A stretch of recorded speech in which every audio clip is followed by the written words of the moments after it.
Fiend's lips curled up slightly. The butterfly hair accessory in her hair shimmered as the two stepped into the center of the dance floor. The guests all turned their heads as her skirt swept across the red carpet. Whispers rose and fell in the hall. The crown prince asked in disbelief, "How is this possible? Fiend, you should be dead." The blonde woman beside him clutched his arm tightly, her eyes full of panic. "I will never give up the crown prince to you." A cold smile hung on Fiend's lips. "Fiend, I don't know any former great saintess of this country. I have returned from the underworld only to offer my congratulations to you all. I am a black rose." Sunlight shone on the towering white tower. Fiend stood before the lily bushes, hands folded in front of her, her expression calm. Everyone greeted her, "Good morning, great Saintess Fiend." Fiend stood in the center of the chapel, looking around at the young priests before her. "Good morning. Now, let us begin the morning prayer. Offer today's prayers to the gods." Fiend closed her eyes and put her hands together. Standing at the head of the priests, as the messenger of the gods, she possessed supreme authority in the Road Kingdom. Since birth, she had lived in the temple. Sunlight spilled over the magnificent stone architecture. The sound of bells echoed through the valley. The great priestess led her attendants through the corridor. "The child born this morning will be the last one in this nursery." The maid bowed her head in agreement. "Yes, great priestess." The great priestess stopped in her tracks, watching the young man and woman in the distance. The great priestess looked at the baby wrapped in swaddling clothes. "This child possesses astonishing holy power. Please rest assured, the temple will take responsibility for raising her into a saintess." "Well done. This is a great honor. To think our child would be chosen by the gods." The great priestess held the baby in her arms with a loving gaze. The carriage, carrying Hope, left the village and sped towards the distant temple. Fiend crawled on the grass, reaching out her tender little hands. As she grew a little older, Fiend had companions. The great priestess stood before the sacred wheel, opening her arms to declare, "Fiend, your holy power is truly wonderful. As the great saintess, you will dedicate your life to the Road Kingdom." Fiend interlaced her fingers. "I have always served the gods, treated the great priestess as my mother, and my companions as sisters." The great priestess sat on an ornate mahogany chair. Fiend and the priests surrounded her from behind. They wore pure white temple robes, looking holy and solemn against the golden frames. Tao Tao crossed her hands over her chest, her eyes sparkling with anticipation. "Lady Fiend, today the commoners will perform labor in the temple. It is also the day the townspeople are allowed to enter. We might be able to eat those delicious cookies again." Fiend turned her head, a gentle smile on her lips. "Indeed, we rarely get to eat sweets." Looking at Tao, Tao's expectant look, Fiend smiled happily. Lala suddenly pushed open the heavy wooden door, looking panicked. "Great Saintess, I have news to convey to you." Fiend stopped and turned around. "What happened?"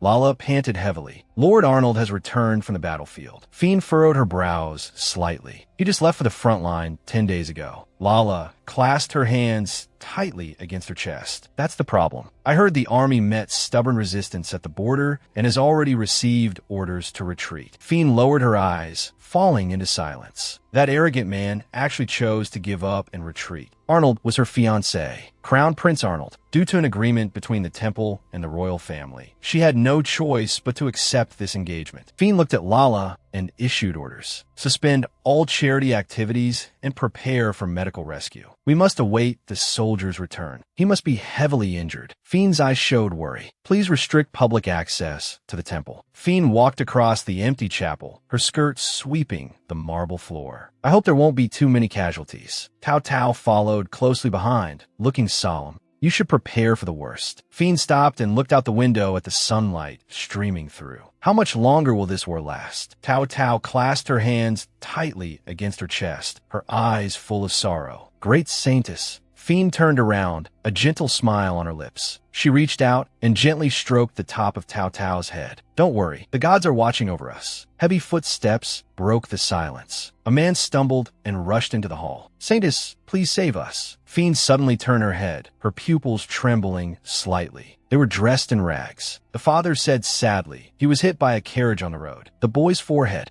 that was still seeping blood. Labor has been suspended. We were supposed to stay on standby. Fiend tightly gripped her white skirt, her knuckles turning white from the force. I cannot just stand by and do nothing when they are in this state. Fiend's eyes, that were full of determination. Quickly bring him over. I will check his injuries. Tao hurriedly stepped forward to stop her. Absolutely not. Great Saintess. The great priestess will scold you. The power of Saintess. Fiend closed her eyes, hovering her hands over the boy's wound. A soft light burst from her palms, enveloping the boy's leg. The wound healed rapidly. The power of a Saintess can heal trauma. This is the power of healing. The mother put her hands together, her eyes full of gratitude, as expected of the great Saintess. A miracle has happened right before our eyes. Fiend raised her hand to press against her forehead, her breathing becoming rapid. Her body swayed slightly as she felt a wave of dizziness. Thank you. We will never forget this kindness. The townspeople hugged their child and repeatedly expressed their thanks. Their voices echoed in the empty hall. Fiend barely supported her body. I consumed too much power. I almost couldn't hold on just now. Fiend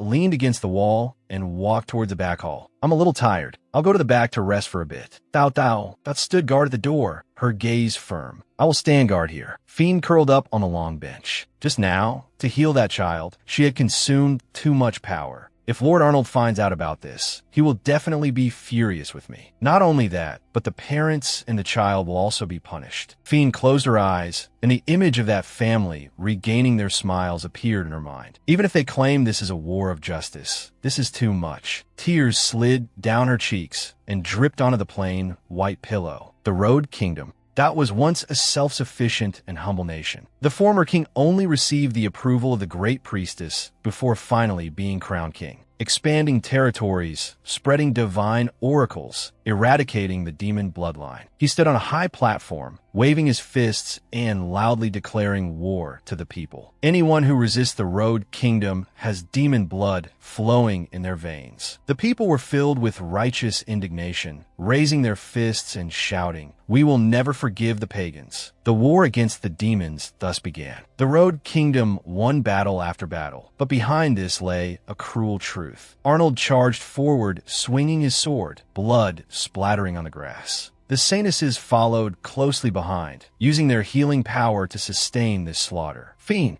stood among the wounded, looking at the wailing soldiers all over the ground. Our Saintess's power has actually become the fuel for war. The Road Kingdom relied on this healing power to launch invasions time and time again. The slaughter was endless. Next, we will conquer Lilia. That is the kingdom where the elves reside. All of this is the will of Lord Gatrusha Hyberlo. Fiend suddenly opened her eyes, her pupils reflecting the dim room. It was just a dream just now. Tao walked quickly to the bedside, looking somewhat anxious. Lord Arnold has arrived. Fiend sat up from the long bench, her toes touching the cold wooden floor. She allowed a soft sigh. Arnold sat on the edge of the bed bare-chested, his chest wrapped in thick white bandages. TSK, they're too slow. His brows were tightly knitted, his tone revealing his impatience. Fiend, hurry up and come heal me. Fiend stood at the door, quietly watching his scarred back. He is injured more heavily than usual this time. Blood has already seeped through the fabric. He never considers what it cost me to heal him. You sustained far too many injuries this time. Cut the nonsense and heal me quickly. Arnold turned his head, his eyes filled. With impatience. Fiend reached out her right hand, lightly pressing her palm against the bandages on his chest. A faint light shone between her fingers, beginning to mend his broken body. This feeling is completely different from usual. Fiend's brows were tightly knit, fine beads of sweat seeping from her forehead. This will exhaust all my power. She stared at Arnold's chest, her gaze piercing through the skin to a bright red heart beating violently. Black thorns tightly entangled the heart, their sharp spikes piercing into the flesh. To think such a thing is attached to his heart. Fiend suddenly widened her eyes, her pupils trembling with fear. Her hands burst with intense white light, attempting to forcefully dispel that ominous aura. Arnold turned his head, a mocking smile on his lips. It seems even you cannot break the curse of the elves. Fiend's face was deathly pale as she stared blankly at the man before her. Fear spread from the bottom of her heart. Fiend suddenly covered her mouth and nose. Blood gushed out from between her fingers, splattering onto her pure white dress. Her pupils trembled violently, her eyes full of shock. Her body fell forward uncontrollably. Arnold sat on the edge of the bed, coldly looking at the woman on the floor, without reaching out to help her. Fiend collapsed on the cold floor tiles, her long hair falling in disarray as a large pool of blood spread beneath her. The morning light slanted into the room, and the sound of birds chirping rose and fell outside the window. Fiend slowly opened her eyes, her gaze drifting across the unfamiliar ceiling. "Where is this?" Tao Tao sat by the bed, leaning over to observe her expression, softly asking about her condition. "How do you feel?" Fiend's brows furrowed in pain, her voice weak and hoarse. "It hurts." Tao Tao looked at her companion on the sickbed, her eyes filled with worry. "You might have overused your holy power." The great priestess slowly walked into the room, her hands folded over her chest, her eyes showing kindness and worry. "Fiend, is your body all right?" Fiend lay on the sickbed, her fingertips trembling slightly. "It's because of the curse on Lord Arnold's body. My body. I have already asked the prince not to push himself anymore." The great priestess bowed slightly. "Thank you very much, Fiend." Fiend looked at the elder before her. "But why was Lord Arnold cursed in the first place?" The great priestess let out a long sigh. "It seems the prince tried to capture the elves of the Lilia kingdom." "What?" Fiend's pupils suddenly contracted, her eyes full of shock. "If Lilia finds out about this, the Road Kingdom will surely face retaliation. Rumor has it that for those who harm elves, the curse will entangle their descendants for hundreds of years. But why would the gods command us to continue the war?" Territories were expanding. The nobles became richer. Finely dressed men and women danced in banquet halls. Commoners, however, fell into deeper poverty. Emaciated children huddled in dark corners. All of this felt so heavy. Do demons really exist? The great priestess lowered her eyes, her expression solemn. "They do indeed exist. Lord Arnold is always talking about military merits." Fiend turned her head, her eyes showing doubt. "But he never mentioned demons." The great priestess remained silent, just standing there quietly. Fiend ultimately couldn't bring herself to ask further. A few days later, Fiend sat on the edge of the bed, smiling at her companions who came to visit. "Thank you all for taking care of me all this time. I want to return to the temple to pray as soon as possible." Lulu stood before the bed, her tone full of worry. "Great Saintess, you should continue resting in your room. Your body hasn't fully recovered yet. Coming into contact with too many people will increase the burden. Let's postpone the worship service." Fiend threw off the blanket, using the edge of the bed to stand up, her eyes showing unquestionable determination. "I must go today. I can't avoid praying forever." The heavy wooden door was pushed open, letting out a harsh, scraping sound. Fiend stepped into the empty hall. Her gaze fell on the red high-backed chair in the distance. Sitting there was someone who shouldn't be there. Jessica turned her head, a playful smile on her lips, and softly called the other's name. "Oh my, Lady Fiend." Fiend stopped in her tracks, her brows tightly knit, watching the blonde woman before her. "Jessica, that is the seat of the great Saintess." "Of course I know." Jessica rested her chin on her hand, with no intention of standing up. Fiend walked forward, her voice cold. "I'm going to start praying. Please move aside." Jessica let out a light laugh, a hint of mockery flashing in her eyes. "Haven't you heard? Knowing that you need long-term recuperation, the temple has already chosen me to act in your stead. Lord Arnold has already broken off his engagement with you and announced that he will marry me as his wife." Fiend froze in place, her pupils trembling violently. "Broken off the engagement?" Jessica's smile became even more arrogant. "So this seat now belongs to me." The great priestess walked forward quickly, her expression solemn. "Jessica, this matter has not been officially decided yet." Jessica turned her head, her tone sharp. With her current physical condition, she is completely unable to assist. "Lord Arnold." The great priestess's brows revealed her helplessness. "The temple and the royal family are both very worried about your recent condition. I didn't want to tell you in this manner. Jessica has already been confirmed to become the crown princess." Jessica pointed at her own face, her laughter echoing in the empty hall. "Lord Arnold personally told me that he likes me more rather than a useless cripple." Fiend looked down at her clasped hands, her fingertips cold. "Perhaps I really can no longer use my power like before, but to think they would throw me away like trash, just like this." Arnold stood within the golden frame, his face handsome. He indeed possessed a highly deceptive, good-looking exterior. "I knew long ago that Jessica was interested in him. If only you could be as pretty as Jessica." Those are the words Arnold had once once said to me. So they had already been together long ago. Arnold wrapped his arm around Jessica's shoulders. The two snuggled intimately among the flowers. Fiend stood in the shadows, her expression blank. I never cared about the title of crown princess, but where should I go now? The great priestess reached out and pointed into the distance. Fiend, why don't you go to the carrying tower to recuperate for a while? The great priestess slightly lowered her hand. We will arrange an attendant for you. The view there is very good. I believe you will like it. Fiend's pupils suddenly contracted, her eyes full of shock. The carrying tower was situated at the top of a long, spiral staircase. The lighting was extremely poor, and it was full of dust and the smell of mold. It was not a place a patient could live in at all. For a weak person, going up and down the stairs is sheer torture. Are they trying to lock me up? The great priestess stared at the ground and continued issuing orders. In a week, the room in the tower will be redecorated. Before then, I have another task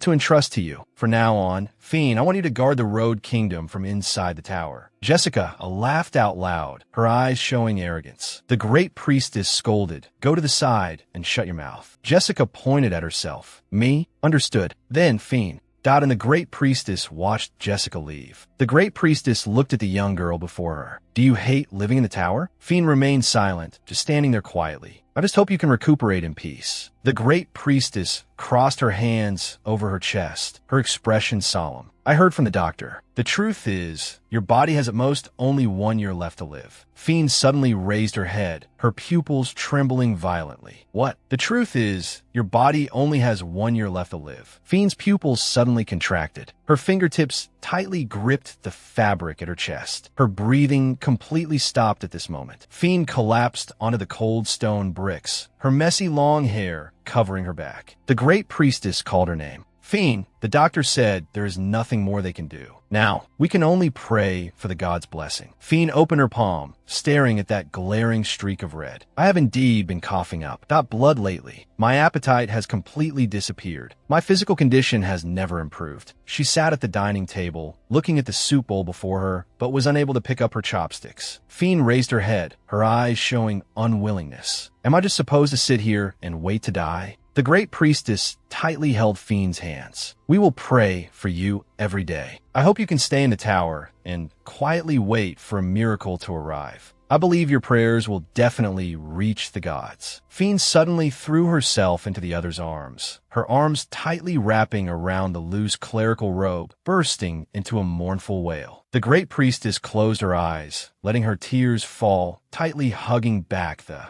trembling body in her arms. Fiend's fingertips paused on the parchment scroll. As long as I sign here, that will be it, right? The chancellor nodded slightly to confirm. Yes. Fiend held the quill and wrote her name on the parchment, the pen tip making a rustling sound as it glided across the paper. From now on, I am no longer Arnold's fiancée. A fate I once was powerless to change can actually be ended with just a signature. How ironic. Fiend asked, is Arnold not even planning to show his face? The Chancellor explained. Lord Arnold said he couldn't bear to see you so weak. He sighed that he truly cannot bring himself to look at you right now. Regarding your recuperation in the Caring Tower, we will arrange a personal attendant for you. From the top of the tower, you can overlook the entire royal capital. I believe you will definitely like it. The great priestess put her hands together, her brows showing kindness. Isn't this wonderful? You should feel much more relaxed now, right? Fiend, that lowered her eyes. With only 1 year left to live, I am to be locked in a tower to spend the rest of my life. The Chancellor spread his hands, his expression fawning. We hope the great Saintess that can guard road at all times. The great priestess opened her palms, her tone brisk. I told you, didn't I? There, you can face the temple and pray at any time. Why? Fiend reached out and took the white ribbon, her fingertips trembling slightly. She sat alone on the large wooden bed, watching the great priestess leave. The great priestess looked back at Fiend. As the great Saintess of Road, that I will ensure your name remains in this country forever. The great priestess closed the door, the heavy thud echoing in the corridor. Fiend lay on the bed, staring blankly at the ceiling. Thinking back now, the reactions of the great priestess and the Chancellor at that time were indeed very strange.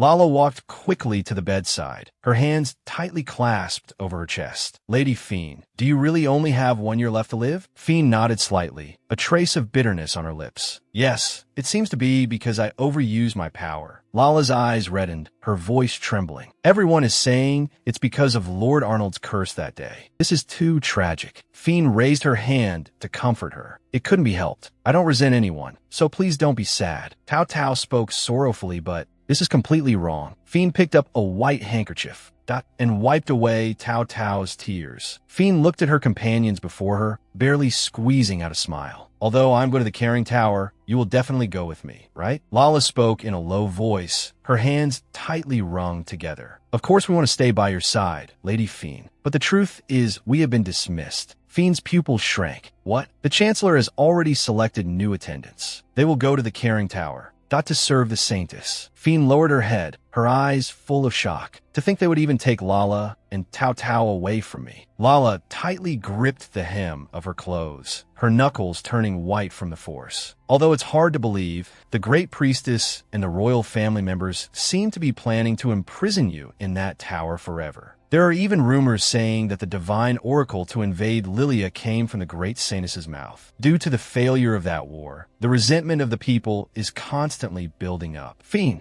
stood in the holy light. Countless hands reached out to her, but in the shadows, they turned into angry fists. People were outside the mansion, roaring in protest. They want to make you the scapegoat for the war and then lock you in the tower forever. This is too absurd. Everyone in the temple knows that only the Great Priestess can receive divine oracles. Of course we know, but the commoners don't know the truth. We cannot accept such an arrangement. Everyone is very confused right now. But why would the Great Priestess do this? She never did that before. Fiend's eyes showed surprise. Could it be? She recalled the Great Priestess's last words. As the Great Saintess of Road, I will ensure your name remains in this country forever. Was that actually her way of pushing the blame onto me? Fiend covered her lips, her pupils trembling with fear. A chill spread from the soles of her feet to her entire body. Noisy clamor came from outside the window. The sound of clashing metal pierced the silence. Fiend walked quickly to the window, her leather boots making rapid sounds as they stepped on the wooden floor. It's so noisy outside. What happened? She reached out to pull back the heavy green curtains and looked downstairs. Her face instantly turned deathly pale. We absolutely cannot forgive that Saintess who caused the defeat. The mob waved their farming tools, their roars penetrating the curtains. A man with a contorted face shouted, "Chop off the Saintess's head." Fiend curled up by the window, her hands tightly clutching the collar at her chest. Her pupils trembled violently from extreme terror, her face as pale as paper. Outside the window, flames flickered and countless dark shadows moved about downstairs. The angry roars merged into a tide, threatening to completely engulf her. Is this the ending they prepared for me? We absolutely cannot forgive her. Chop off her head. The mob waved iron farming tools, their eyes bloodshot, their roars almost shattering the glass. The great Saintess must take responsibility. Offer her head to Lilia. Fiend stared at the madness outside the window. Why? How did things turn out like this? Tears welled up in Tao Tao's eyes. This is completely wrong. Why must the great Saintess bear the responsibility of the war for a false oracle? Lala's eyes were full of anxiety. I can no longer trust the great priestess. Lulu cried endlessly. The Saintess clearly always opposed the war. Fiend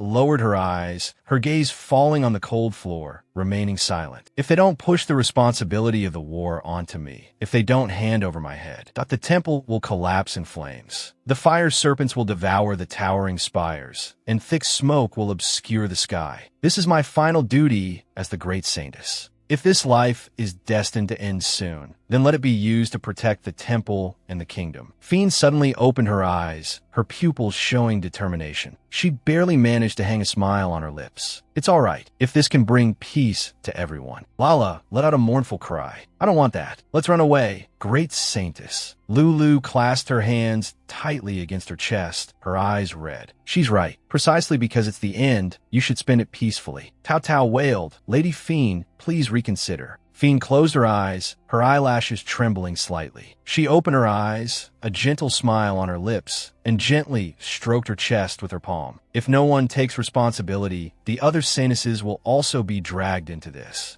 Lady Fiend Lulu covered her mouth, tears streaming down her face. Fiend recalled the warm scenes from before. My dear family, as long as there are still people who care about me, that is enough. I am actually very afraid of having my head chopped off. Fiend tightly wrung her hands together, her knuckles turning white from the force, her body trembling uncontrollably. But if this life is destined to end at this moment, as long as I can save everyone, that is enough. The great priestess stood before the bed with her hands folded. May the god Gatrusha, Hybralo, guide your soul. May you find eternal peace. May my soul be guided. Fiend lowered her eyes. It seems I am really going to die very soon. Great Saintess, please drink this bowl of medicine. Lala held up a golden medicine cup with both hands and offered it to her. Thank you. Fiend reached out to take it, tilted her head back, and drank the bitter liquid in one gulp. A trace of complex emotion flashed in Lala's eyes. She turned her head to avoid eye contact. We will escort you to the caring tower. The great priestess opened her arms, her expression kind. Be sure to support the great saint as well. Then, we will meet again at the tower. The door gently closed. Lulu and Lala exchanged a glance, their expressions solemn.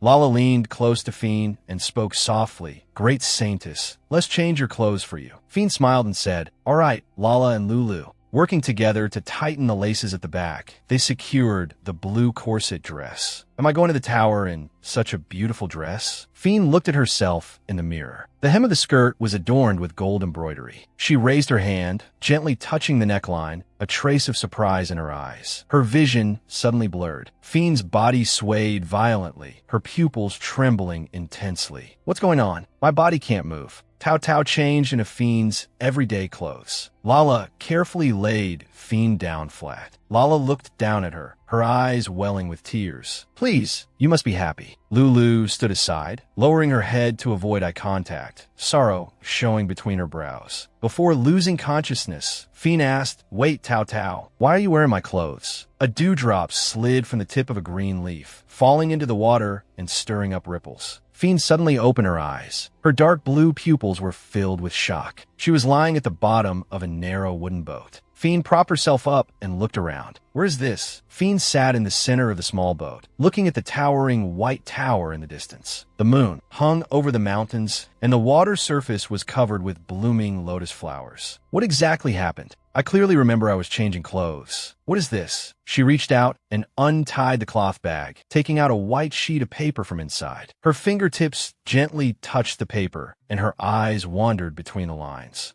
A letter. Great Saintess. No, Lady Fiend, we are deeply sorry for sending you out of the palace without permission. We could not just watch you be executed for unwarranted crimes. Lady Fiend, you are our cherished family. Those are the warmest times we ever had. We have prepared a map for you to a safe shelter located not far from where the boat docks. Please accept this meager parting gift. Wrapped in a white handkerchief were rice balls. A few gold coins were scattered beside them. That was their last savings. Tears fell at the end of the letter, blurring the names of Lala and Lulu, as well as those densely packed signatures. Really, Fiend tightly gripped the letter, her lips forcing a smile, but her eyes were already red and tears rolled down her cheeks. If they are caught, what terrible things will happen to them? She raised the back of her hand, wiping hard at the tear stains at the corners of her eyes, her fingertips trembling with fear. I'm sorry for making you take such a risk for me. Fiend looked down at the dry rations in the cloth bag and took a deep breath, suppressing the sourness in her chest. No, it's wrong to think like this. Thank you, my dear sisters. I will use this remaining life to rely on you completely for the last time. Lady Fiend, two trackers wearing dark cloaks walked through the forest, carrying an oil lamp in their hands. The dim yellow light illuminated the grass, and their footsteps in the silent night were exceptionally clear. Fiend tightly hugged the scroll in her arms, her knuckles turning white from the force. She turned her head to watch the two receding backs. Are they pursuers? Fiend's heart raced, and cold sweat rolled down her forehead. They went through so much trouble to help me escape. Am I going to be caught right now? Fiend's body stiffened, her pupils dilating in panic. Ah, you are the great Saintess. We have been waiting for you.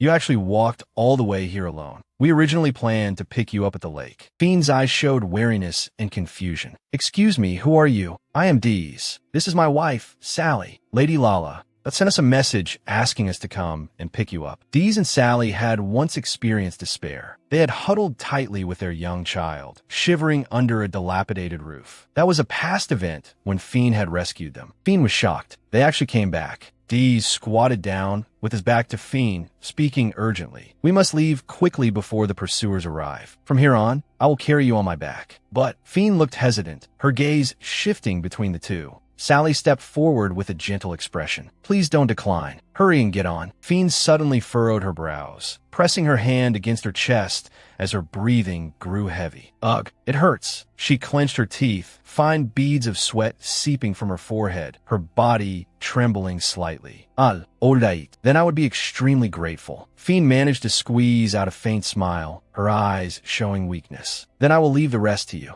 Dees carried Fiend on his back, and Sally led the way with the oil lamp. The three of them walked through the dense forest, the lamplight swaying among the tree shadows. How is your child now? Fiend asked softly, leaning on Dees's back. He is doing very well, running around everywhere, every day. Sally turned her head, joy showing between her brows. If we hadn't received your rescue that day, I really don't know what would have become of my son. We can never fully express our gratitude to you, great Saintess. A smile appeared on Fiend's lips, and her eyes softened. That's wonderful. We're here. Sally stopped and pointed ahead. A small stone church stood in the clearing, the cross on its spire standing silently, and faint light shining through the windows. This is the church left by my grandfather. Dees put Fiend down from his back, pointing to the stone building in front of them. No one lives here now, so please use it as you wish. Please rest here peacefully. If you need anything, just let us know. Fiend stood in front of the door and bowed slightly in greeting. Thank you very much. Good night, then. I hope Lala and the others are safe. I hope they haven't been treated too harshly. Fiend lay on the simple bed, turning on her side and burying her face in the soft pillow, her eyes full of worry. She slowly closed her eyes, her breathing gradually becoming even as she fell into a deep sleep. Fiend slowly got up. She looked at her already made bed and smiled from the bottom of her heart. Sounds of playful frolicking came from outside the window. Fiend turned to look. Sally was walking across the grass, holding a wooden basin. The young child was playing and running beside her, their laughter echoing through the forest. Fiend watched this scene with a gentle smile on her lips. Good morning. Sally stopped and looked up at the figure by the window. Good morning, Fiend. She responded softly. If possible, I'd like to help you with some tasks within my ability. Sally repeatedly waved her hands, looking panicked. How could we? We can't let you do such things. Fiend pressed her chest, her eyes curving into a soft smile. I used to do these things often in the temple. Please, by all means, let me help. Sally showed a gratified smile. Since that's the case, then we will trouble you with a little help. That day, Fiend helped Sally's family with many things, gathering clothes, arranging flowers, and cooking food with their child. A full moon hung high behind the clouds. The cold moonlight spilled over the earth, and the forest fell into a dead silence. Fiend changed into a white nightgown and slowly got out of bed.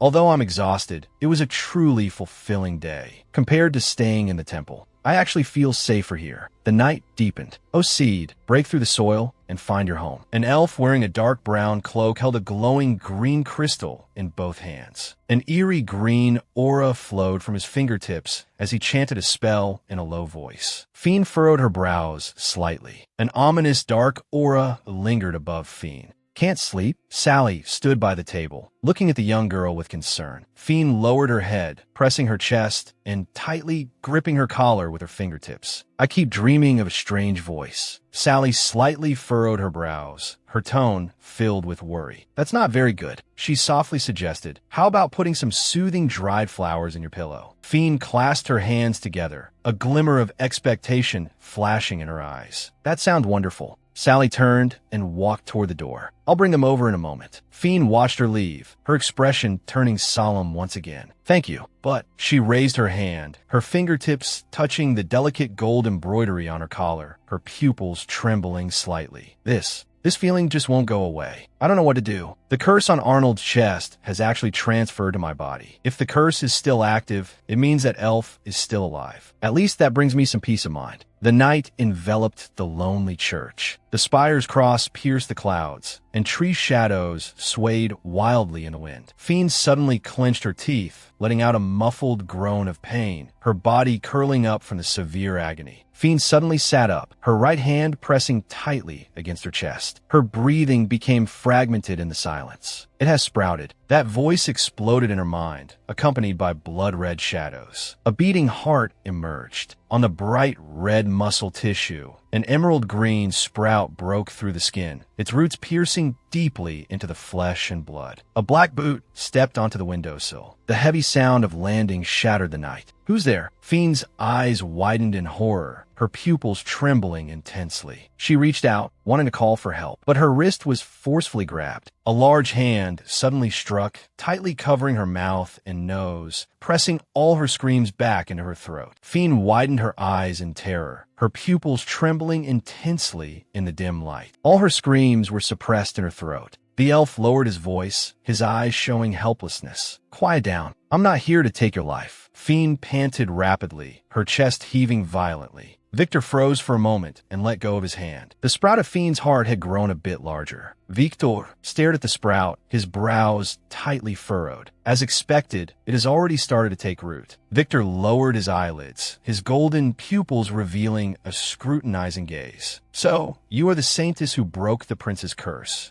Victor turned around. "Do you know where that ring went?" "Ring?" Fiend looked confused. Victor asked, "You don't know?" "That is the ring Arnold stole from me." Fiend sat on the edge of the bed, thinking nervously, "You know Arnold? And what do you mean by the ring?" She lowered her head, her voice trembling in the empty room. "No, I don't know anything about a ring." Victor put one hand on his hip. "Covering for him is useless." Fiend replied, "I have no intention of covering for him." Victor let out a soft scoff, his eyes full of mockery. "How pathetic. You saved that man, yet ended up in this state." Fiend sat in silence. The moonlight spilled onto her long hair from outside the window, making her look utterly lonely. Victor continued to press her, his tone becoming sharper. "He broke off the engagement and abandoned you. You were supposed to be sent to the Lilia Kingdom. Did you run away because you were scared? After giving that kind of oracle?" Fiend spoke up, "The only thing I can do is regret not being able to stop all of this." Fiend looked down at her hands, her fingertips tightly gripping the hem of her skirt. "Everything I have done so far has been wrong. If I hadn't healed him, he would never have returned to the battlefield." Fiend fell silent. Should I tell him the truth? Lala and the companions at the temple, as well as Dees and Sally, if they get dragged into this. Victor raised a doubt. If Prince Rode is that kind of person, then the temple and even the Saintesses are rotten to the core. Fiend bit her lower lip tightly. "I don't care how he views me, but I absolutely won't allow him to slander my sisters." She took a deep breath, her eyes gradually becoming resolute. "You might not believe me, but I never delivered such an oracle. If it could save those fellow Saintess sisters, I would even give up my life. It's just that there are certain circumstances that prevent me from telling everything." Victor looked at her. "So you mean you didn't instigate this war?" Fiend lowered her eyelids, her dark blue long hair covering the side of her face. "That's right." Victor raised his hand, pressing his forehead with a mocking smile on his lips. "It sounds like you are quite aware of my identity." He suddenly leaned in close, his golden pupils flashing in the shadows, his expression becoming fierce. "If so, you should know why I ended up like this." Fiend widened her eyes in horror, her pupils trembling intensely. "This is a nail that seals magic." "Exactly." Victor gritted his teeth. "I will never forget. One day, Victor was walking through a white corridor. A subordinate ran up hurriedly, footsteps echoing in the hallway.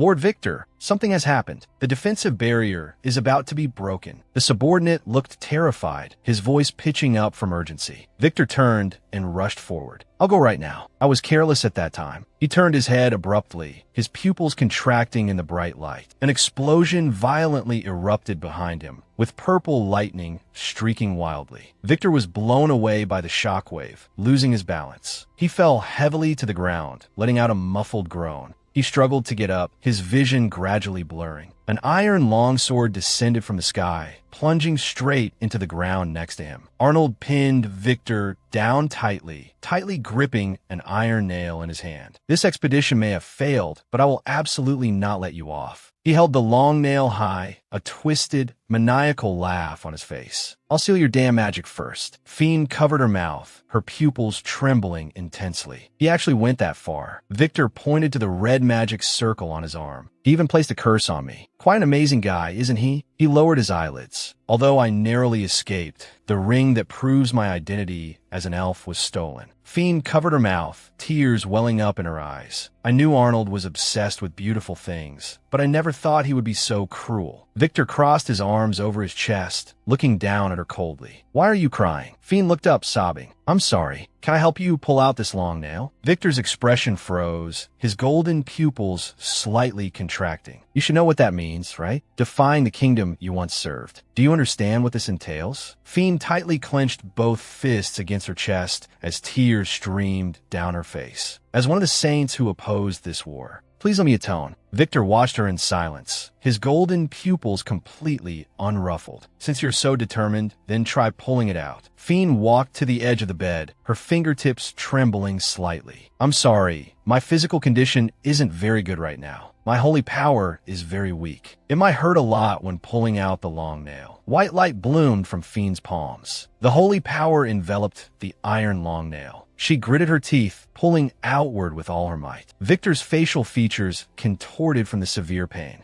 A miserable scream erupted from deep within his throat. The iron nail loosened bit by bit, accompanied by a piercing friction sound. Fiend's eyes were resolute. She spared no effort in releasing her holy power. The iron long nail suddenly loosened, and it looked as if it was about to be pulled out entirely. Fiend's pupils suddenly contracted. She let out a painful, muffled groan, her body trembling violently from the reflex. Fiend suddenly clutched the collar at her chest, her pupils contracting from severe pain. My chest hurt so much. She weakly lowered her eyelids, her breathing becoming rapid and chaotic, her fingertips searching for support amidst the trembling. But I absolutely cannot stop here. Fiend forced herself to look up, her eyes becoming resolute once again. She crossed her hands in front of her chest, and a dazzling white light burst from her palms. The holy power surged out like a tide. The iron long nail hovered in the center of the white magic circle, its surface covered in black runes. Accompanied by a crisp chime, it completely broke free from its restraints. Fiend weakly opened her eyes, her pupils reflecting the fading light of the dissipating magic circle. Thank goodness. She weakly dropped her wrists, her fingertips tracing a bloody scratch. The bloodstained long nail fell to the ground. It's finally pulled out. Sunlight pierced through the dense tree canopy, and a gentle breeze brushed past the leaves, making a rustling sound. The depths of the forest returned to silence. Fiend sat up from the bed, her pupils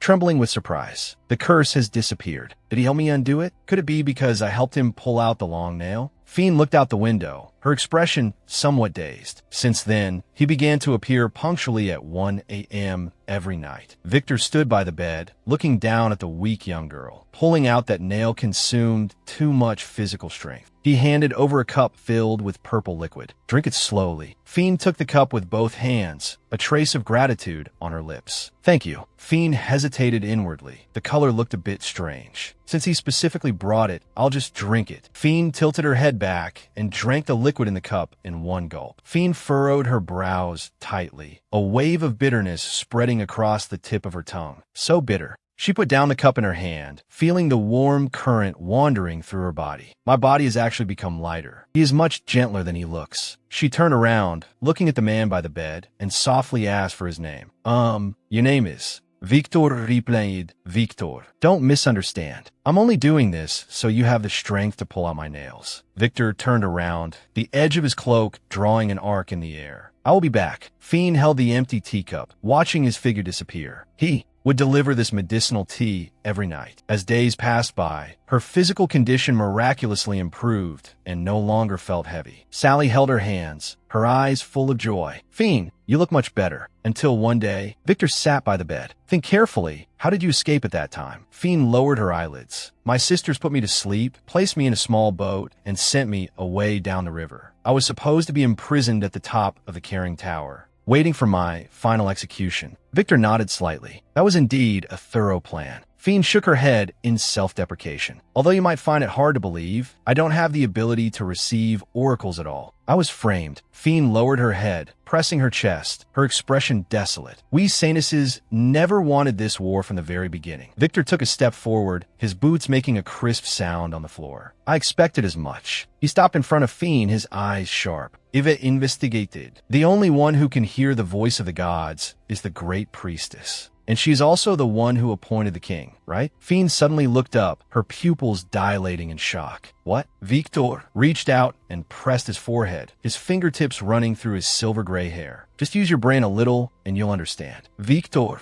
stared at the young girl in front of him. Aren't you angry? Fiend stood frozen in place. Victor spoke up. Think carefully. In your country, they're burning your portraits. People are calling you a vicious woman. Do you really not care? Fiend picked up a white porcelain plate filled with apples, her fingertips trembling slightly. It's okay. She lowered her eyelids, her voice as faint as a mosquito's buzz. The only thing I'm worried about is my sisters, whether they have been punished. Fiend suddenly looked up, her eyes filled with anxiety. Haven't you heard any news about the dark side? Victor explained. Don't worry. The Saintesses are still living as usual. Fiend felt a wave of relief. That's wonderful. Victor's tone carried a hint of probing. But if they really were punished, what would you do? Fiend's eyes became exceptionally firm. I would go back and turn myself in and offer up my head. Victor furrowed his brows tightly. Don't just throw your life away so casually. They help you escape to protect you. Fiend lowered her eyelids. I don't want to disregard my life, but I only have one last year of lifespan left. Victor suddenly widened his eyes, his golden pupils trembling violently. What did you say? Fiend looked calm. So, please let me pull out the nail in your heart as well.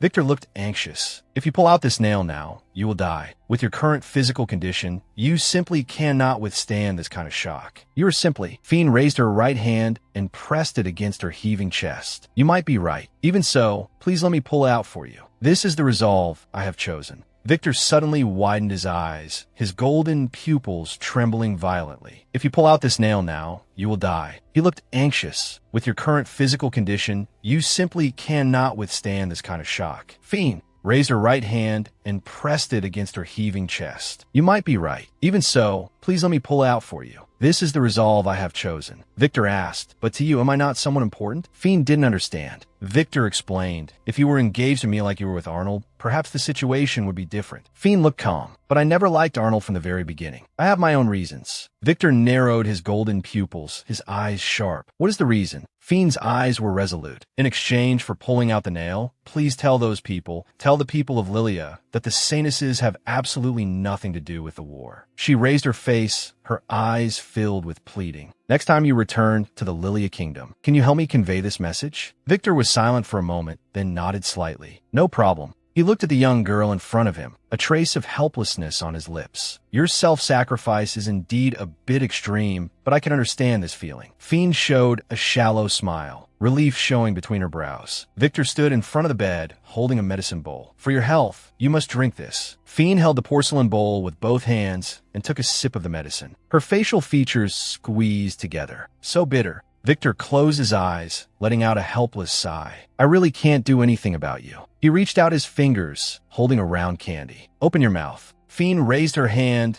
to gently touch the corner of her mouth, her expression somewhat blank. It's sweet. Victor explained, in the elf tribe, children always get a reward after drinking their medicine. Fiend suddenly looked up, her eyes full of shock. What? A smile hung on Victor's lips. There's no need to feel embarrassed. If you like it, I'll bring more next time I deliver the medicine. Besides, to us, you're just like a child. Fiend stood frozen in place, her pupils trembling slightly.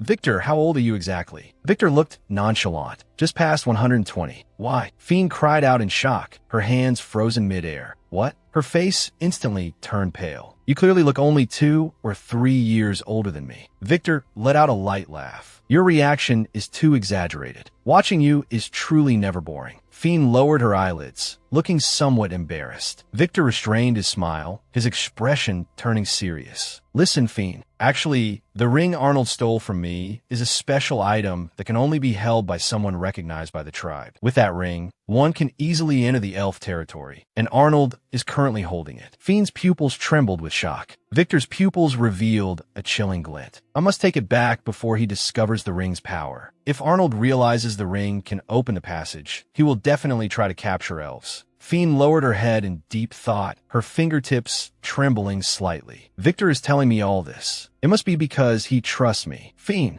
looked urgent. Please, you must take the ring back. She spread out a parchment map, her fingertips tracing its rough surface. There is a secret passage in the royal palace. As long as you pull here, a hidden door will open. Victor expressed his thanks. Thank you. This is very helpful to me. Fiend breathed a sigh of relief, comfort showing between her brows. That's good. Victor spoke up, but there's one more problem. Actually, in my knee, there's also a nail. Fiend suddenly widened her eyes, letting out an exclamation. What? Victor lifted a corner of his cloak, revealing the injured area. It's this one. Fiend's pupils trembled with terror. I thought only the two in your heart were left. Victor asked, can you do it? Fiend stared at the wound. To seal your movements, they actually drove long nails into your elbows and knees. To suppress your magic, they didn't even spare your heart. The power of the elves actually made them feared to such an extent. She took a deep breath and reached out her palm toward Victor. Please come a little closer. I'm going to begin. Fiend's palms erupted with a dazzling white light, enveloping Victor's knee. The intense light burst across the room. Fiend clenched her jaw, fine beads of sweat seeping from her forehead. Even after taking the medicine, her body still felt so heavy it might split apart. She reached out her hands trembling, her fingertips shaking violently in the intense light. I can't anymore. I've reached my limit. The long black nail fell onto the wooden floor, making a crisp metallic.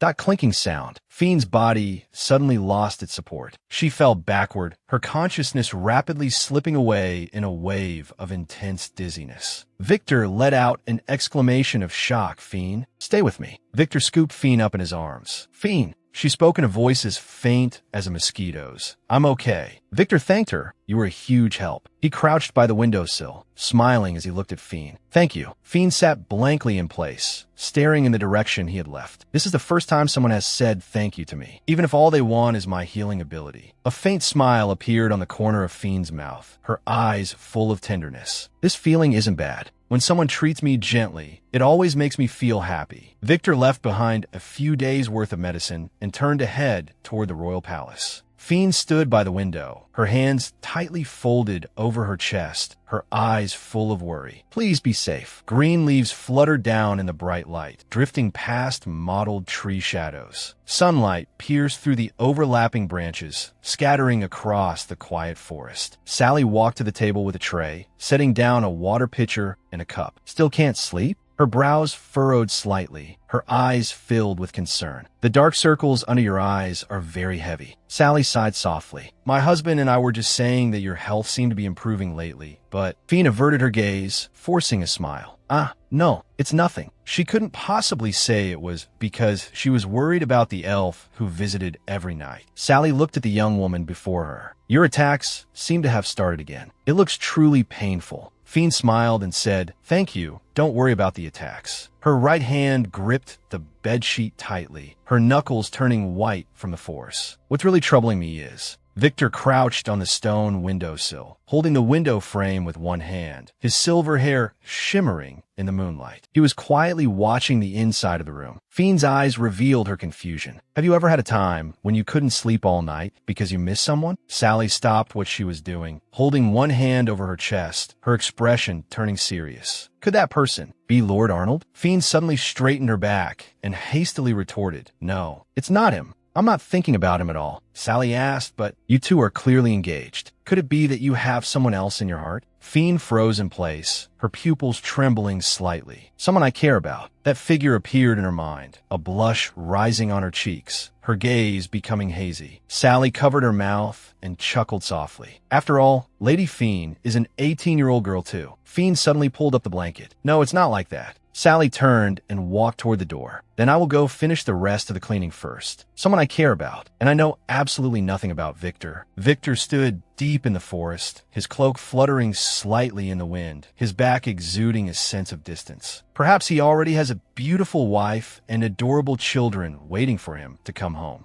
That is where he belongs. He might find another way to pull out the nail in his chest. To expect him to appear again just because there are a few nails left. That is far too naive. Fiend lowered her gaze, her eyes full of loneliness, and slowly closed them. Maybe it's just my own wishful thinking. Victor is ultimately just using my power, and I'm only using him too. Even so, this feeling of wanting to see him again is still strange, isn't it? At the very least, can I pray for his safety? Fiend sat alone on the edge of the bed, holding a thick book in her hands. She turned the pages, her fingertips gently brushing against the paper, a lonely look in her eyes. Suddenly, a loud thud came from outside the window. The wooden window frame shook violently. Fiend whipped her head around, her pupils shrinking in terror. She quickly stood up. Who's there? A faint call came from outside the window, Fiend. Fiend whipped her head around, her pupils dilating in shock. Victor. Victor held onto the window frame, his body swaying unsteadily. Dark red blood seeped through his dark cloak. He climbed over the windowsill and tumbled into the room. Fiend rushed forward, opening her arms to catch his falling body. What on earth happened to you? Victor crashed heavily onto the bed. He squeezed his eyes shut and let out a weak groan. Sorry. Let me rest for a moment. Fiend looked at his blood-stained arm, her fingertips trembling. This is terrible. Victor's leg had also been pierced by an arrow. Blood soaked through his trousers, a shocking sight. Fiend reached out, wanted to touch the arrow shaft. You've been shot by an arrow. Victor furrowed his brows tightly, cold sweat breaking out on his forehead. Don't pull it out. Fiend looked panicked. But I have to heal you. Victor let out a low growl. No matter what, you are absolutely not allowed to use your power. Victor lowered his head again, his voice hoarse and weak. I will pull them out myself. Victor clenched his teeth. Give me the medicine. He let out a muffled groan, his right hand gripping the arrow shaft tightly, and suddenly exerted force. Blood splattered onto the floor. 2 bloody arrows dropped to the ground, making a crisp, clattering sound. Fiend froze in place, both hands tightly covering her lips. Her pupils trembled with fear. Medicine bottles were placed on the table, with scissors and bandages scattered to the side. Fiend knelt by the bed, carefully wrapping bandages around him. Did you successfully infiltrate the vault? The corner of Victor's mouth curled into a smirk, a hint of smugness in his eyes. A silver ring dot gleamed at his fingertips. Fiend's eyes were filled with pleasant surprise. You really got it back. Victor's expression showed exhaustion. Yeah, keep bandaging. Fiend looked anxious. If you let me heal you, the wounds would close up very quickly. Victor abruptly interrupted her. No, you're absolutely not allowed to do that. Let me tell you something. Victor's expression turned grave. The holy power used by the Saintesses is actually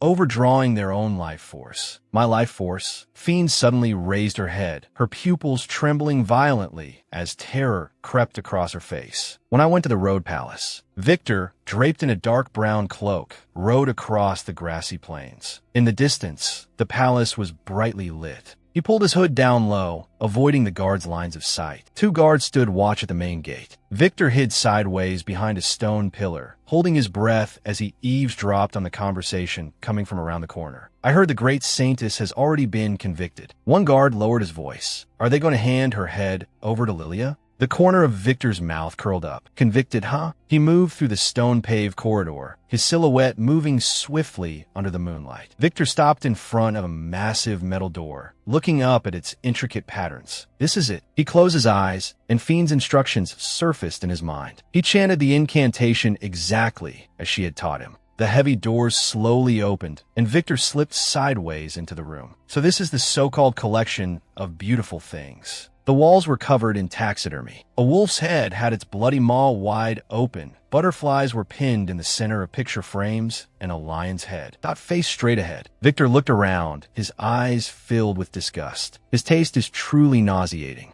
A black jewelry box lay quietly on a display stand. Victor reached out and opened it. A silver ring sparkled against the red velvet lining. This is the ring stolen from our elf tribe. He picked up the jewelry box, his fingertips gently rubbing the edge, a hint of relief in his eyes. Finally found it. Thank you, Fiend. Fiend's brows furrowed slightly, her fingertips pressing against her lower lip. Arnold never remembers the details of his stolen goods, but he is extremely obsessive about possession. Once he finds something missing, he will definitely fly into a rage. Victor pulled a ring from his pocket and placed it into the red velvet jewelry box. I'll leave a fake behind. He turned and dashed out of the hall. His cloak billowed in the wind as he swiftly crossed the empty terrace. He looked up from the grassy lawn. That is, Jessica was sitting in the seat that originally belonged to Fiend. A mother holding her young daughter knelt below the dais, her eyes full of pleading. "Great Saintess, please save my daughter. Heal her chest pain." Jessica's expression revealed her impatience. "I am very sorry. I can only heal Lord Arnold." Jessica turned her head to look at the attendant behind her. "Lala, come here." Lala bowed her head in compliance. "Yes." Jessica glared sideways at Lala, her tone icy. "Heal her for them." The mother tightly hugged the daughter in her arms, hope rekindling in her eyes. "Look, the great Saintess is going to heal you." Jessica looked haughty, staring at the commoners below. "If you're not satisfied, you can just leave." The mother humbly lowered her head, her voice trembling. "I beg you." Lala stretched out her hands, her fingertips trembling in the air. A faint glowing light began to gather as she tried to channel the healing power. Jessica sat up high, looking down with absolutely no pity in her eyes, only endless apathy. Lala suddenly bent over, coughing violently. Blood splattered onto the red carpet, a shocking sight. Jessica's eyes were icy cold as she looked down at the bloodstains on the ground. "That's all for today. Please leave." The mother tightly held her daughter in her arms, looking terrified. "But my daughter's breathing still hasn't improved," Jessica said impatiently. "Please leave." The mother stood frozen in place, holding her child, looking up at that unreachable figure, and ultimately could only turn and leave. Jessica suddenly clenched her fists. "Why should I have to listen to their complaints?" She glared down at Lala, who was kneeling on the floor, her eyes wide with anger. "Can't you even use healing magic properly? You are a complete and utter piece of trash." Victor hid in the shadows of the trees outside the window, tilting his head to spy on everything inside the hall. "So that's Arnold's new fiancée, Jessica. She's the complete opposite of Fiend." Victor searched around. This must be the great priestess's room. Victor looked around, his gaze sharp. "Maybe I could find some clues here. Let's look around first." He pushed the door open and entered, his cloak swaying gently behind him. The room's furnishings were exquisite. An hourglass and a desk lamp sat on the writing desk. Victor's eyes swept over every corner, searching for hidden secrets. He reached out and opened a tome on the desk. "What is this?" He picked up the book and studied it carefully, his eyes moving across the dense text. "Gather children who possess holy power, and hold a ceremony when they turn 10. For those who become saintesses through the ceremony, the stronger their power, the shorter their lifespan." So this is the truth about the saintesses. If this deduction is correct, the saintesses are trading their lives for power. Fiend's hands were clenched tightly over her chest, her eyes filled with terror. "So, every time we use holy power, our lifespans are reduced?" Victor turned around. "You saintesses are just adept at transferring your life force to others. From a religious standpoint, they would never admit to this." Fiend looked anxious. "Please wait a minute." Her pupils trembled violently, her face pale. "Then, does this mean that all this time, I've been giving my life to Arnold?" Victor turned his head. "If you use your power on him, that's most likely the case." This investigation, that has actually brought up more questions. Why do the saintesses never leave the temple? Wouldn't it be more efficient to bring them directly to the battlefield? Fiend lowered her eyes, a look of confusion between her brows. They said it was to prevent the healers from leaving the country. Human nations are everywhere, yet only Road has healers. What is really going on here? Victor extended his palm to her. "Fiend, come with me to the elf territory. Perhaps there, we can uncover the truth behind your power." Fiend's eyes were full of bewilderment. Go to the elf territory? Fiend stood side by side with him on the forest path, bidding farewell to the couple opposite them. "Thank you so much for everything you've done. I will never forget this kindness." Sally folded her hands over her chest, looking a bit nervous. No, that's what we should be saying to you." Dee's gaze lingered on Victor. "I never imagined Lady Fiend would find such a good man." Fiend waved her hands frantically in front of her chest, a blush rising on her cheeks. "Good man? No, it's not like that. He just helped me." She cleared her throat to cover her embarrassment, then raised her head again. "Sally, thank you so much." Sally wiped the corner of her eyes with a handkerchief. "I hope we can meet again someday." Dees placed a hand over his chest. "We will always be waiting for you here." Victor turned sideways. "I know saying goodbye is hard, but it's time. Let's go." Fiend responded, Okay. Sally leaned close to her ear, a smile playing on her lips. "So he is the one you missed so much you couldn't sleep." Fiend's pupils suddenly dilated, her cheeks instantly turning bright red. Sally and Dees waved goodbye to the two of them. Fiend sighed. I wonder if they noticed. A pair of pearl earrings lay quietly on the wooden surface, emitting a soft luster. Victor teased, going out of your way to thank them. But you really are too kind for your own good. Victor stopped walking and looked toward the open view ahead. We're almost at the town. Victor hooked a necklace with his fingertips, a purple gemstone dangling in his palm. We're this. He stepped behind Fiend, reaching his hands around her neck to clasp the necklace. As the gemstone rested against her chest, it burst with a dazzling purple light. Fiend's fingertips lightly touched the pendant on her chest, her pupils widening in surprise. Her hair color and eye color faded in the light. I can hardly believe it. I look like a completely different person. Victor gazed straight ahead. We will borrow Dee's and Sally's names and pretend to be a married couple. Fiend tightly clutched the gemstone on her chest with her right hand, her heart pounding violently. A married couple? Someone like me? Victor noticed something was off and slightly turned his head. What is it? Fiend lowered her eyes, her fingertips nervously rubbing the hem of her clothes. Victor, do you already have a family? Victor nodded.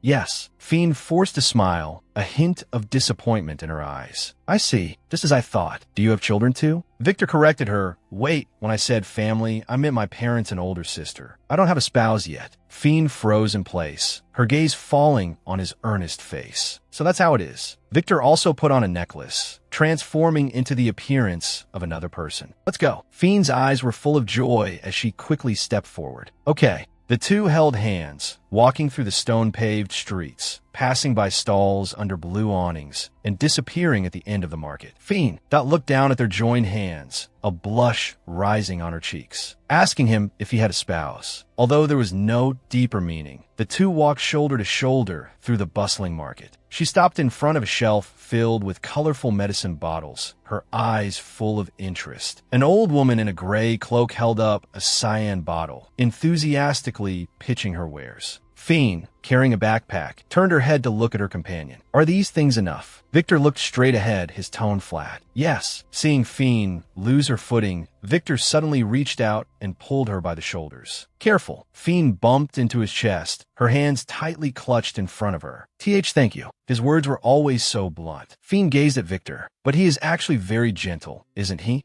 Night fell. The stone buildings lit up with warm yellow lights. Victor stopped in front of an inn. Tomorrow morning, we will take the first boat out. Let's rest for today. Fiend nodded. Okay. Victor pushed open the door to the inn room and walked inside, carrying his bag. Fiend followed closely behind. He raised his hand to undo the clasp behind his neck. As his fingertips flicked the necklace, a purple light instantly burst forth, swirling around his body. Victor reverted to his original appearance. Fiend watched this scene, a complex look in her eyes. I have to change back now too, but my real appearance. Victor turned around, noticing her hesitation. What's wrong? You can take off the disguise now. Fiend looked a bit worried. No, I want to stay like this for a while. Victor put one hand on his hip, furrowing his brows slightly. Why? Fiend lowered her head, her voice as soft as a mosquito's. It's too embarrassing. Victor didn't understand. Embarrassing? Fiend stood by the wooden table, wringing her hands tightly together. Because my skin and hair are dry and rough, and my body is unrecognizably thin. Victor nodded. I see. He reached into his brown backpack, his fingertips brushing past red apples and scrolls. It's not your fault. It's because you've overexerted your power for so long. Victor took out a silver round tin from his bag and held it out to Fiend. The metallic surface shimmered faintly. Fiend froze, her gaze falling on the round tin. Is this medicine? Does your wound still hurt? Victor shook his head. He reached out with both hands, slipping his fingers through Fiend's hair to gently support the back of her head. Light instantly burst forth as streams of purple and gold intertwined. Fiend's long hair unfurled in the light and shadow, restoring its deep blue luster. Victor withdrew his hands. I didn't expect you to be worrying about this. This ointment doesn't just heal wounds. It's also very good for the skin and hair. He leaned in again, taking some ointment on his fingertips and gently smoothing it over Fiend's cheek. Fiend squeezed her eyes shut, feeling the warmth radiating on her face. Her heartbeat was clearly audible in the silent room. What should I do? This is too embarrassing. Fiend kept her eyes tightly closed, a blush spreading across her cheeks, her heart beating so fast it felt like it would leap out of her chest. Victor pulled his hand back, his fingertips sweeping through the air. All done. The corners of his mouth lifted slightly, revealing a faint smile. You are already beautiful enough as you are now. He reached out and gently patted Fiend's hair. Victor pinched a pill between his fingers and brought it to her lips. Open your mouth. Fiend sat obediently on the edge of the bed, tilting her head back to take the pill. Night enveloped the room. Fiend lay under the covers, clutching the edge of the blanket tightly to hide half her face. What do? I can't sleep at all. The fact that I can even feel this way right now is all thanks to the sisters at the temple working so hard. I must do everything I can as well, even if there isn't much time left. Victor sat at the dining table, using a silver fork to bring a piece of meat to his mouth, chewing slowly. Fiend looked puzzled. I didn't expect you to eat meat. I thought elves were all vegetarians. Victor explained, that's just a stereotype. Don't you have any dietary restrictions yourself? Fiend shook her head gently, a mild smile on her lips. I don't have any particular restrictions. Victor pointed at the plate on the table, his tone leaving no room for argument. More importantly, you eat too little. Eat some more. Fiend looked at the pile of food in front of her, a troubled look in her eyes. What? This is already too much for me. Victor raised his hand, gesturing with a serious expression. You have to eat at least this much. Your appetite is simply too small. Fiend shook her head in resistance. Victor leaned forward, pointing at the remaining food. Whatever you can't finish, then I'll take care of it. Fiend accepted the dessert Victor handed her, her fingertips brushing the edge of the porcelain plate. He really is so gentle. People nearby were conversing. Lilia demanded the great Saintess's head as a condition, right? I heard the head has already been handed over, but that elf, that is still missing. Why did she only give oracles about war? One evil woman. An evil woman? Fiend's eyes were full of melancholy. You're right. In the end, it's always the common people who suffer. Angry citizens roared in the streets. Do not forgive the great Saintess who started the war. Chop off the great Saintess's head. Fiend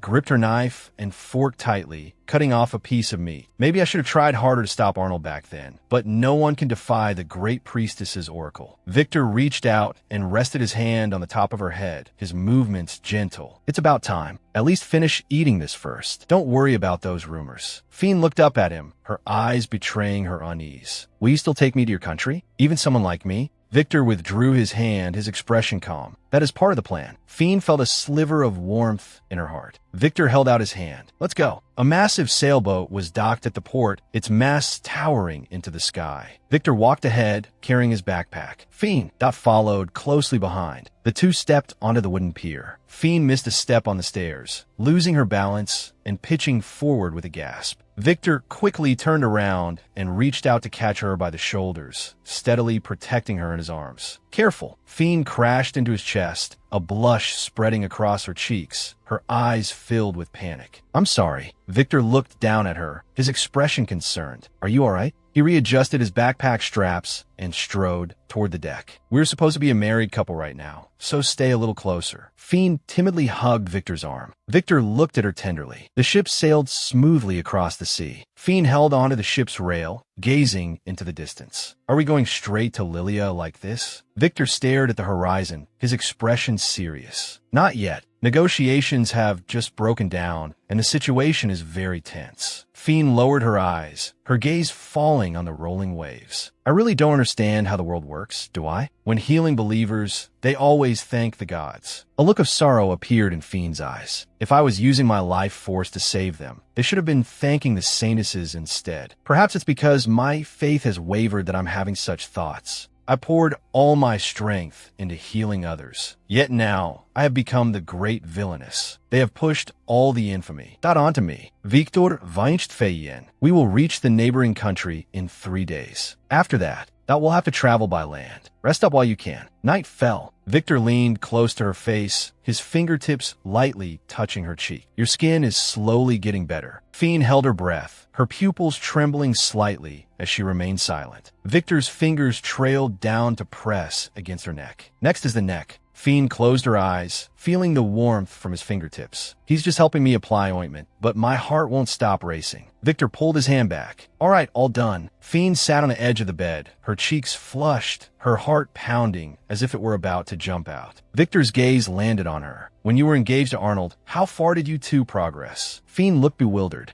Progress? Victor reached out and cupped her chin, his thumb brushing against her lips. Did you two kiss? Fiend waved her hands frantically in front of her chest. Absolutely not. We only ever held hands in public, and that was just to maintain etiquette. Victor lowered his eyes, his expression unreadable. I see. He reached out and grabbed Fiend's wrist. Fiend, you have no idea how badly you've been hurt. Victor pulled her entirely into his embrace. Fiend rested her head on his shoulder, her pupils dilating slightly. To think someone would worry about me this much. Victor patted the bed. Time to sleep. Fiend obediently lay down. What exactly is happening? Victor lay on his side next to her, propping his head up with one hand and looking into her eyes. I think you probably lack a lot of life experience. Just rely on me as you would your parents. Fiend's pupils trembled slightly. Is this how the elf tribe coaxes children to sleep? Victor explained, I imagine humans are much the same. Stop talking and go to sleep. In a little while, your heartbeat will calm down. Fiend felt the rise and fall of her chest. My heart. Victor reached out and pressed his hand against her chest over the blanket. Its condition isn't very good right now. Sometimes you act like an adult, and other times you act like a child. Fiend stared at his profile. He is doing all this for me. If one day I marry Victor, we will definitely form a happy family. He would hold our child under the flower trellis, showing a gentle smile. But not right now. Fiend called out to Victor softly. I want to play house. Have you ever kissed anyone?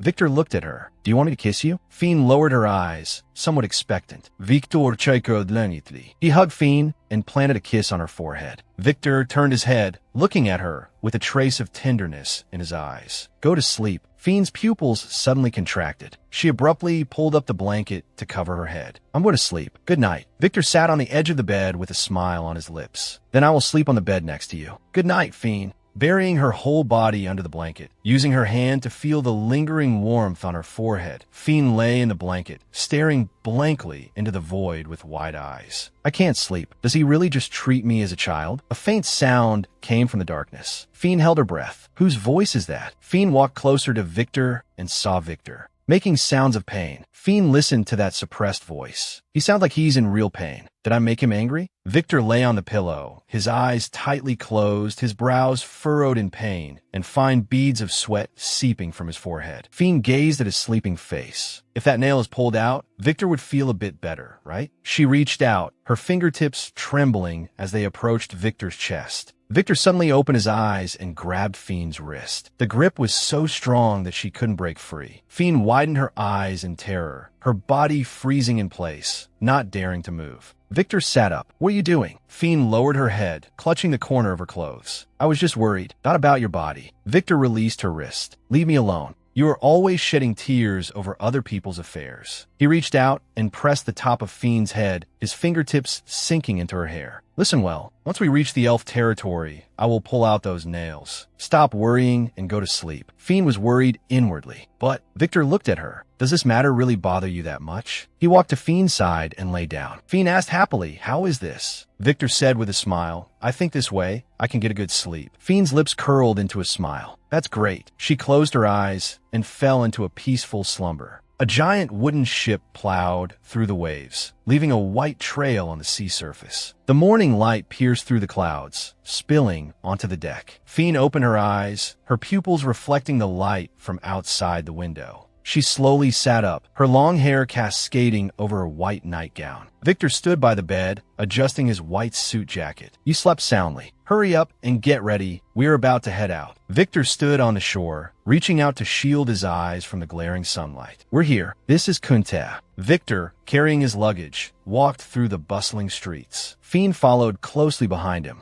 Looking around at the densely packed houses, Victor pointed to a red carriage ahead. Let's take that carriage. Fiend nodded in agreement, and the two boarded the carriage one after another. Victor turned around and looked at his silent companion. What are you troubled by this time, Fiend? With her hands folded in front of her, she said, I just feel that everything is going too smoothly. I don't think Arnold would give up so easily. He used to be very persistent about this kind of thing. Victor's tone was flat. We'll talk about that later. Fiend lowered her eyes, a hint of worry showing between her brows. The carriage sped under the scorching sun. The red carriage. stopped in front of the gates of a magnificent manor. Victor got off first and adjusted his white suit jacket. Fiend followed closely, her hands folded in front of her brown pinafore dress. Count and Cat walked briskly out of the gate, looking excited. "Lord Victor, thank goodness you are safe and sound." Victor stepped aside to introduce the girl behind him. "Fiend, this is Count and Cat, an old friend of mine." Count and Cat scrutinized the girl in front of him. "Is her name the same as that great Saintess? Everyone is talking about it right now." A trace of confusion flashed in Fiend's eyes. "Is it that famous?" Count and Cat lowered his voice. "Rumor has it that the great Saintess of Rhodes has already been sentenced to death." A mocking smile hung on Victor's lips. Dead people indeed cannot defend themselves. He reached out and took off Fiend's necklace. "The Fiend here is the true great Saintess. We can discuss the specific details inside." Count and Cat led the way, and the three of them walked through the spacious hall. Victor stopped in his tracks, his eyes cold. Fiend was framed. It is said that only the great priestess can receive oracles. To think they will be deceived by such a clumsy lie. I can already imagine Athena flying into a rage. Victor stood in the corridor, his golden pupils gazing ahead. "This is your room." Count and Cat pressed the metal door handle and pushed open the heavy wooden door. "You two must be tired. Please rest well." Victor turned his head to look at her. "You look exhausted. Go get some sleep." Fiend showed a gentle smile. "Thank you very much." Victor sat on the edge of the bed, holding an open book in his hand. "Feeling any better now?" Fiend propped herself up and leaned against the headboard. I'm fine now. What about you, Victor? Have you rested?" Victor's lips curled up slightly. "Don't worry, I'm fine." He reached out and rang a silver handbell. A crisp ringing echoed in the room. "Go change into some decent clothes." "I've already had in Cat. Got arranged the clothes change." Fiend stood in front of the mirror, letting the maid surround her, measuring her, combing her long hair, and carefully applying makeup. Fiend looked at herself in the mirror. She had changed into a gorgeous blue dress, the neckline adorned with gold embroidery. She lifted the hem of her skirt somewhat uneasily. Victor took her hand. "Let's go. There's someone I want you to meet." Victor led Fiend by the hand, walking through the corridor paved with patterned floor tiles. "My sister, Athena." Fiend held her breath, staring at that exquisite face. "She is so beautiful." Athena turned around, her golden pupils filled with scrutiny. Fiend bowed her head in greeting. "I am Fiend, formerly the Saintess of the Road Kingdom." A glint of coldness flashed in Athena's eyes. "Then why is there a Saintess here?" She suddenly approached. Fiend backed away in panic. Athena suddenly approached. "Why is there a Saintess here?" Fiend backed away in panic. Athena raised her right arm high, wanting to slap Fiend hard across the face. Victor blocked in front of Fiend, extending his arm to protect her behind him. Athena's gaze was sharp. "Why are you with the Saintess of Rhodes? You didn't even send a message, leaving me worried to death." Victor stood in front of Fiend and bowed his head in apology. "I'm sorry, my magic was sealed." Athena's pupils suddenly contracted, her golden eyes filled with shock. Victor raised his hand, grabbed his collar, and suddenly pulled it open, revealing the long nails embedded in his chest. Athena was in disbelief. "What in the world is going on?" Victor explained, "It wasn't Fiend who did this, so calm down." Athena just asked. "Those nails were driven in by the Prince of Rhodes, weren't they? And that woman is his fiancée." Victor tried to say, "Athena, listen to me. She was only used to heal the prince's wounds." The great priestess of Rhodes issued an oracle, pushing all the blame onto Fiend. Fiend has less than a year left to live. Every time she uses her power, her lifespan is reduced. Even so, she has already helped me pull out 2 of the 4 nails. Athena's expression stiffened. "What? So you're saying that this great Saintess is not an evil person?" Victor's tone was firm. "Exactly." Athena lowered her eyes. "I see." She walked towards Fiend and bowed slightly to apologize. "I apologize for my rudeness just now. I was wrong." Fiend shook her head gently. "It's all right. Under those circumstances, I don't blame you." Athena looked at Fiend, her eyes showing scrutiny. "I have always been curious about the power of the Saintess of Rhodes. I want to examine your blood." Fiend nodded gently. "All right, then I leave it to you." Victor stood aside, his eyes revealing seriousness. "Make sure the examination doesn't burden her body." Athena turned her head, a teasing smile on her lips. "You're acting just like an overprotective father." Fiend lowered her eyes, being treated like a child again.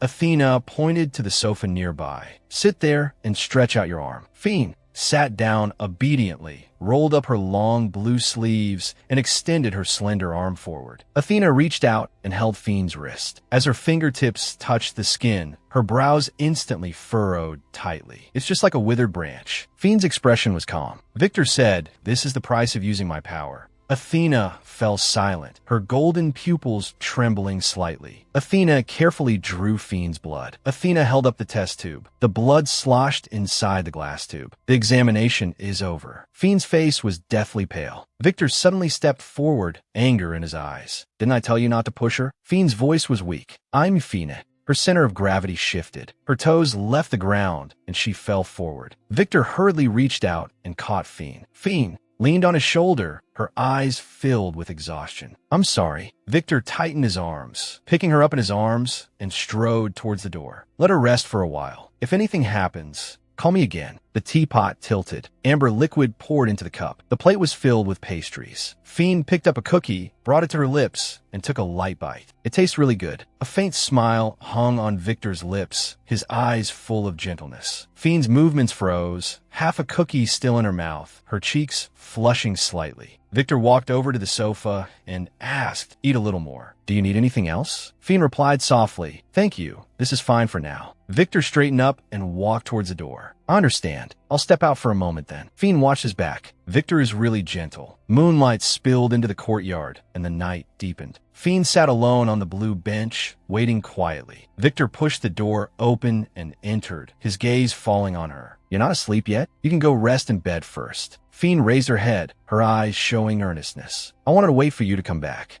Victor." Victor looked at her. "What's wrong? Do you need me to help you to bed?" Fiend's cheeks flushed deeply, and she waved her hands repeatedly. "I can walk by myself." Victor's lips curled up slightly. "Honestly, you can completely rely on me a bit more." Fiend lowered her eyes. "Even if you say that." She stayed silent for a moment, her fingertips gently rubbing the corner of her clothes. Then, "Could you please rub my back again?" Victor's expression shifted slightly. "Only my parents would call me that." A faint smile hung on Fiend's lips, her eyes full of tenderness. "So it's only them and me, right?" Victor explained. "Duke is my title. All elves are granted the title of Duke." A faint smile hung on his lips. "Athena's child is about the same age as you. I think you two will get along very well." Fiend lowered her eyes, revealing anticipation. "I'm really looking forward to going to the elf territory. I want to stay by your side forever." Several delicacies were placed on the long dining table. Count and Cat spoke. "We have already arranged for you to enter the Lilia Kingdom. You will be approved for entry in 3 days, and on the 4th day, you will have an audience with the king." Victor straightened his back. "Then please allow us to stay here until then." Count and Cat spread his hands. "That is natural, but I hope you will try not to go out." Victor nodded in acknowledgement. "We understand." Count and Cat looked out the window. "If you feel bored, the roses in the garden are in full bloom. You can enjoy a date." Fiend's cheeks flushed red, and she lowered her head, clenching her fists, looking somewhat uneasy. Victor cut off a piece of steak. "Then let's do that." Victor took Fiend's hand, strolling among the red flowers. Sunlight spilled over their shoulders. Fiend leaned in close to the petals, closed her eyes, and sniffed gently. "The fragrance is so charming." Victor stopped and turned his head to look at her. "If you like it, we can take some back to the room." A faint smile hung on Fiend's lips. "That would indeed be nice, but I think they're most beautiful blooming right here. All along, I've been living under the constraints of dogma, but now, for this moment alone, I want to let myself feel this happiness."